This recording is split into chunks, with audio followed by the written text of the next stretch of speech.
Hi అండి, welcome to miss అమ్మ world. ఈరోజు మీరు వినబోతున్న కథ బేతాళ కథ. సన్మాన అర్హత.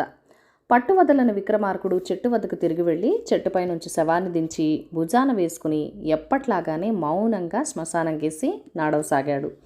అప్పుడు శవంలోని బేతాళుడు, రాజా, ఇంత అర్ధరాత్రి వేళ కన్ను పొడుచుకున్న కానరాని కటిక చీకట్లో శ్మశానం మధ్య నువ్వేంత సాధించాలని ఇన్ని కఠోర శ్రమలకు గురి అవుతున్నావో తెలియడం లేదు.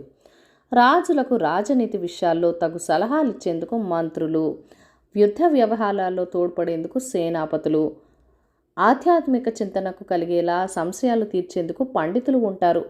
నీ ఆస్థానంలో అలాంటి వారికి కొదవ ఉండదని భావిస్తున్నాను. కానీ వారిలో కొందరు ఒక్కొక్కసారిగా స్వార్థం కొద్ది కానీ లేక హేతు ఆచార విరుద్ధమైన సమస్యలను ఏదో విధంగా పరిష్కరించి తృప్తి పడ్డామన్న తాపత్రయం కొద్దీ కానీ చిత్రాతి చిత్రమైన చర్యలకు పాల్పడుతుంటారు. అలాంటి వాళ్ళ దుష్ప్రభావానికి ఒకవేళ నువ్వు లోనయ్యావేమో అన్న శంక కలుగుతున్నది. అదే నిజమైతే నీకు హెచ్చరికగా ఉండేందుకు పిట్టయ్య అనే ఒక మూర్ఖుడి కథ చెప్తాను, శ్రమ తెలియకుండా విను అంటూ ఇలా చెప్పసాగాడు. ఒకానొకప్పుడు శతభోజుడనే రాజుండేవాడు. ఆయన కళాప్రియుడు. ఆయన ఆస్థానంలో వివిధ శాస్త్రాల్లో ప్రవీణులైన పండితులు ఎందరో ఉండేవారు. శతభోజుడు తానెక్కడికి వెళ్ళినా పండితులతను కూడా వెంట తీసుకుని వెళ్ళి తీరిక వేళలో వారితో ముచ్చటించి ఆనందపడేవాడు. ఆ రాజ్యంలోని ప్రలోమ గ్రామం ప్రకృతి సౌందర్యానికి పుట్టినిల్లని అంతా చెప్పుకునేవారు. శతభోజుడు ఒకసారి తన పండిత పరివారంతో ఆ గ్రామానికి వెళ్ళి గ్రామ సమీపంలో గుడారాలు వేయించాడు. రాజులకు పరివారానికి అన్ని సదుపాయాలు చేసేందుకు గ్రామ ప్రముఖులందరూ ముందుకొచ్చారు. ప్రలోమ గ్రామంలో పిట్టయ్య అనే మూర్ఖుడున్నాడు. ప్రపంచంలో తనకు తెలియని లేదని వాడు నమ్ముతూ ఉండేవాడు. వాడితో వాదనలు ఎందుకని గ్రామంలోని పండితులు కూడా వాడేమన్నా సహించి ఊరుకునేవారు. దానితో పిట్టయ్యకు తనంత వాడు లేడన్న నమ్మకం బలపడింది. పిట్టయ్యకు ప్రమీల అని చెల్లుంది. చూడటానికి దేవలోకం నుంచి దిగి వచ్చిన అప్సరసలా అనిపిస్తుంది. ఆమెను పెళ్లాడాలని గ్రామంలోని యువకులు చాలామంది కలలు కంటూ ఉండేవారు.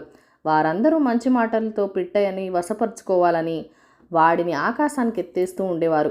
అందువల్ల పిట్టయ్యకు గర్వం మరింత పెరిగింది.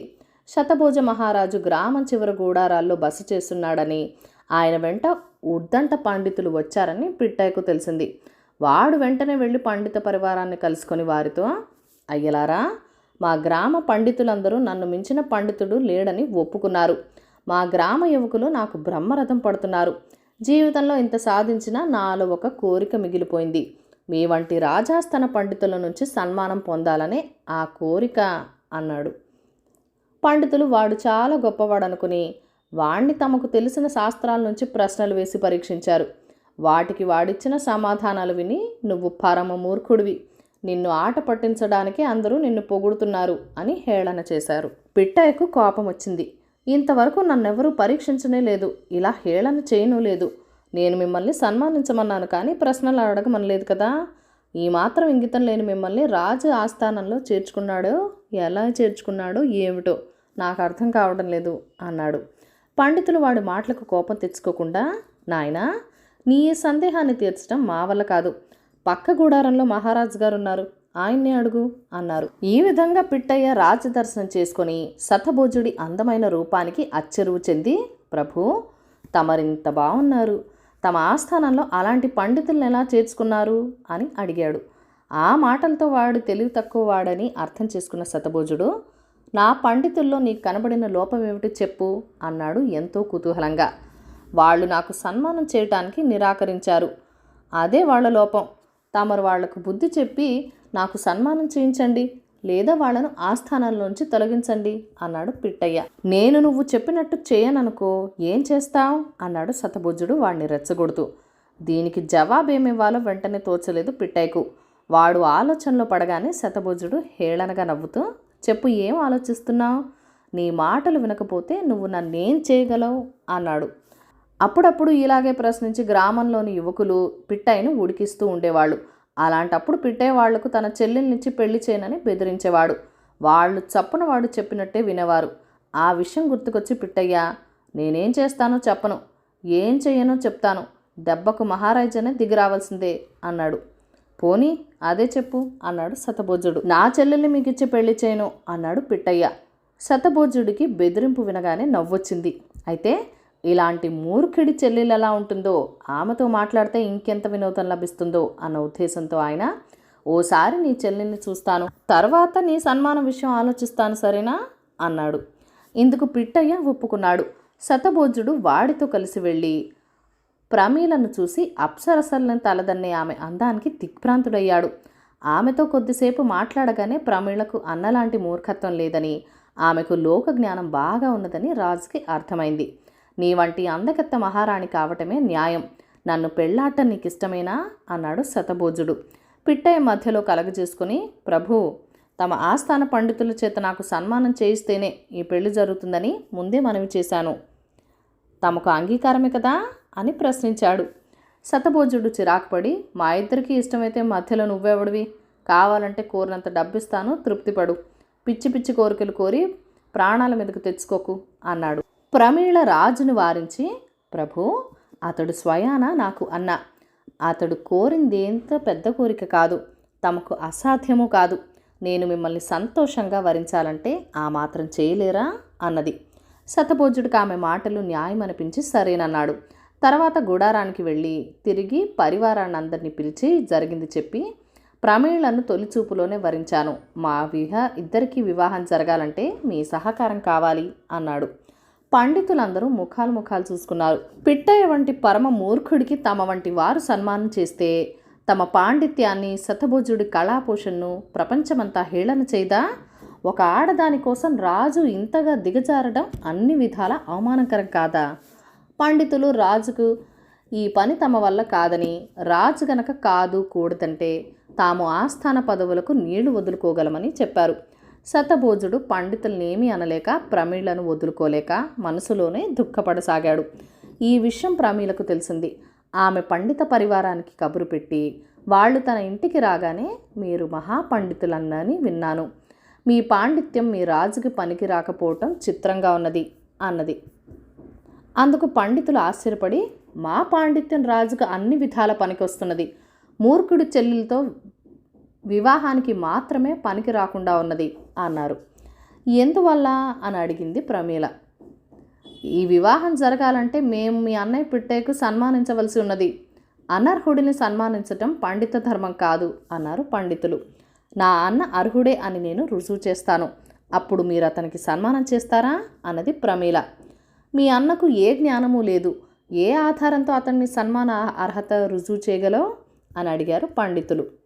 ప్రమీల నవ్వి, నా అన్న అర్హతను రుజువు చేయటానికి అతడికి ఏ జ్ఞానము అవసరం లేదు, నాకున్న లోక జ్ఞానం చాలు అన్నది. తర్వాత ఆమె వారికి తనను వివాహం ఆడదలిచిన యువకులు దేశాలు తిరిగి తెచ్చిన కానుకలు చూపించింది. అవన్నీ వేర్వేరు పెట్టెల్లో ఉన్నవి. ఒక పెట్టెలో వేప పుల్ల ఉన్నది. దాన్ని ప్రశాంత దేశం నుంచి తెచ్చాడొక యువకుడు. అక్కడ చందనం ఎంత సమృద్ధిగా ఉంటుందంటే వంట చెరుకుగా చందనం కర్రనే వాడతారు. ఆ దేశంలో ఎక్కడో కానీ వేప చెట్టు కనబడదు.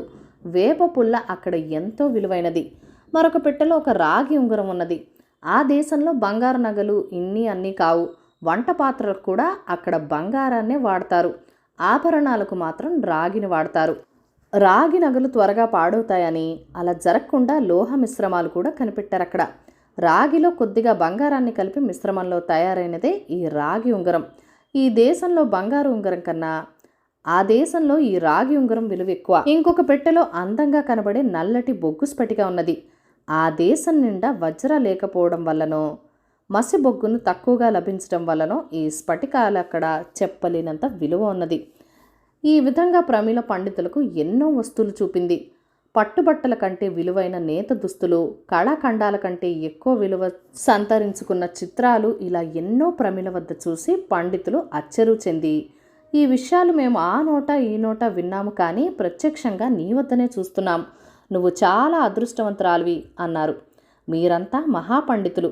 ఇకనైనా నా అన్న విలువను గుర్తించి అతడికి సన్మానం చేయండి, మహారాజుతో నా వివాహం జరిపించండి అన్నది ప్రమీల. నీ మాటలు చిత్రంగా ఉన్నాయి.